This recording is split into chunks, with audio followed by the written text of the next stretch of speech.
2023 ஆண்டு முன்னெடுக்கப்பட்ட யாபஸ் கொடுக்கல் வாங்கலின் போது 2 மில்லியன் அமெரிக்க டாலர் லஞ்சம் பெற்றதாக கூறப்படும் சம்பவம் தொடர்பில் ஸ்ரீலங்கன் விமான நிறுவனத்தின் முன்னாள் பிரதம நிறைவேற்று அதிகாரி கபில சந்திரசேனவுக்கு எதிராக குற்றம் சாட்டப்பட்டுள்ளது.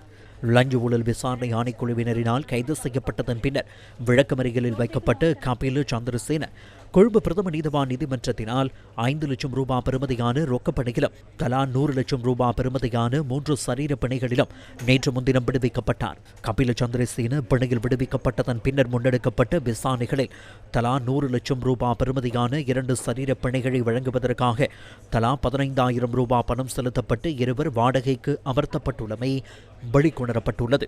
நீதிமன்ற அதிகாரிகளின் முறைப்பாட்டுக்கு அமைய சந்தேக நபரினால் சமர்ப்பிக்கப்பட்ட கிராம உத்தியோகஸ்தர் சான்றிதழ்களை பரிசோதித்த போலீசார் அவர்களை நேற்று கைது செய்து நீதிமன்றத்தில் முன்னிலைப்படுத்தியதன் பின்னர் விளக்கமறியலில் வைக்கப்பட்டனர்.